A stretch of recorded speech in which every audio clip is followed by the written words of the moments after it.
Tonight on DC News Now.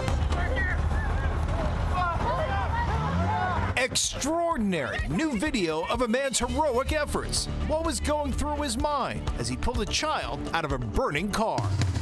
Homophobic slurs hurled at a child and their parents on a metro train. He was yelling gay slurs at this gay couple who were literally doing nothing but standing with their daughter. The concerning incident and the bystanders who stood up for the family. And excitement across the DMV for the solar eclipse. It's awesome. I absolutely love it. Oh, I love it. A look at all the watch parties in our region and some of the educational opportunities the phenomenon provided. Hi, everyone. Tracking in the 80s. It comes with rain. We'll time it out coming up. You're watching the station covering all of the DMV. This is DC News Now.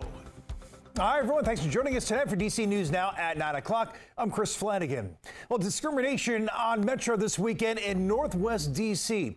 Bystanders say a man started yelling homophobic slurs at a couple and their daughter, and they want others to know what's happening. DC News Now's Daniel Hamburg has more tonight from DuPont Circle. The couple I talked with says that they were on their way home from a kickball game Sunday afternoon. They got here to the DuPont Circle metro station on their way to Silver Spring. When they got on the train, they say a man started yelling gay slurs at two men and their child. Started saying things about how everybody on this train should be disgusted that these men are raising this child with two dads, and started calling them slurs and just like angrily, violently yelling at them. Mishka Espy says they and their partner were shell-shocked and scared. And I just remember looking at the dads' faces and seeing them just fall, and it was really disturbing. Espy's partner took this video right after the incident that's been viewed more than 5.5 million times on X. Me and my partner started yelling at him to just get off the train. I think we both in our heads were trying to distract him from the gay couple to give them time to leave. And then he looked at us, he recognized us as a gay couple and started yelling slurs at us. Espy says they appreciate more security throughout the system, but there were no officers or security guards on the train at the time. I've lived in DC for a year and a half now, and it was my first time being called a gay slur, so definitely not a fun experience. Espy says they were saddened to be the only ones on a crowded train to speak up. I think it's just really important that people know that this is happening and that these things are happening at increasing rates, and it's scary, and that we need to be looking out for each other, and that people that are not LGBTQ or are not part of a minority group need to speak up for minority groups. Espy says Metro Transit Police have reached out to investigate after the post went viral. In Northwest, Daniel Hamburg, DC News Now. And developing tonight at 9 o'clock, D.C. police investigating a double shooting in the Nova neighborhood. It happened near North Capitol Street and New York Avenue. Police say two women were shot and have non-life-threatening injuries. No arrests have been made so far. And staying in the district, a 56-year-old man has been arrested for a stabbing that happened on the corner of L and 14th Streets in Southeast yesterday. Police say that Gregory Lewis stabbed the victim after they had engaged in an argument. The victim was taken to a hospital, non-life-threatening injuries. Police say that Lewis and the victim were known to each other. Also new tonight, one of our top stories, an astronomical phenomenon. Solar eclipse passed over the U.S. today with millions watching right here in the DMV. Viewing parties were held everywhere from the National Mall to science centers and school campuses as people used the opportunity to learn more about space. We're so excited! I'm looking forward to using my glasses and just seeing how it happens. Yeah, what a fun day for all those kiddos in Frederick, Maryland. The school district and library teaming up to add some education to the day. DC News Now also attended a viewing party at Bowie State University, Maryland. Spoke to some very enthusiastic amateur astronomers. I really wanted to bring her here because right now she's young, right? In 20 years she'll be in college, so she might be far away, a different state, who knows, another continent, and she may not be able to celebrate with me, so. Something you get to experience together. Together, exactly. Yeah, quite a turnout. More than 1,000 people gathered there on campus to watch the eclipse.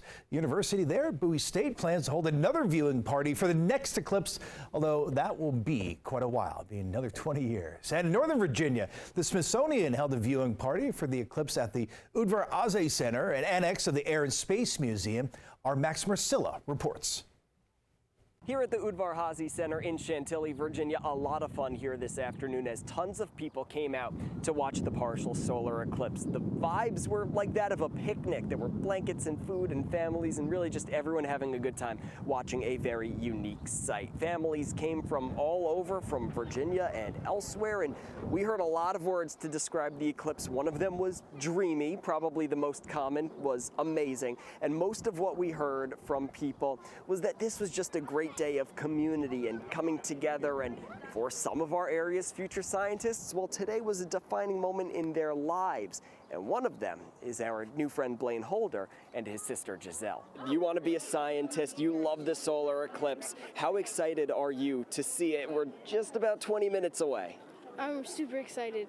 I've been waiting for like a month, maybe more. A month? Some of us have been waiting for years. Now, big sister Giselle, what about you? How excited are you to see what's about to happen? I'm really excited. I'm just like, it's so cool every time we come out because we do it every time this happens. Now, of course, you couldn't be here without learning something, not just from looking up at the sky, but there were education stations around. Of course, there's an entire museum here that a lot of families went into once the sun came back out, really capping off a day of a lot of fun, a lot of learning, a lot of energy, and for a little while, not a lot of sunlight in the middle of the day. Of course, a very unique part to a day that people won't forget for quite a long time. Reporting in Chantilly, Max Marcella, DC News Now. You'll certainly not forget that for a long time, Max. Thanks. And check out this great video. It's from Fredericksburg. One of our viewers sent it in.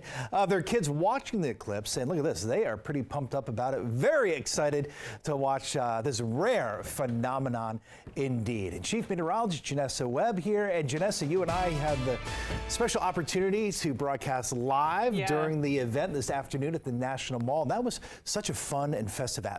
Yeah, and just think, 10 years from now, we're going to be like, we were there on the mall. It was so good to see everybody. It was like a community event. And so really, as the day kind of comes to an end, we are watching increasing clouds. The weather performed very well as well. That's why we were able to see that partial eclipse across the region very clearly this afternoon. Now we're tracking in mostly cloudy skies, increasing clouds from west to east with a few stray showers across Hagerstown into the Westminster area, and it's really due to a storm system to our south at this point. It started in Texas this afternoon just after that totality made its way across parts of Dallas, Brownsville as well, and now they are dealing with increasing clouds and stormy activity. That storm will uplift across areas of the upper Midwest, and that will provide us our next wave of rain going into tomorrow. 61 right now, mostly cloudy skies, southerly breeze, 5 to 10 miles per hour, and temperatures as well very mild out there. Look at 72 for Calvert County, and then you have a huge temperature difference near the bay, upper 50s for Lexington Park into Anne Arundel County. Tomorrow morning we're going to wake up to more sunshine before that storm system's approach, and then look at 11 o'clock, we're at a nice 61 degrees. We'll take a look at your extended forecast, Chris, coming up. Okay, Janessa, thanks. We'll see you then. Happening tonight at midnight, the Maryland General Assembly's 90-day legislative session comes to an end.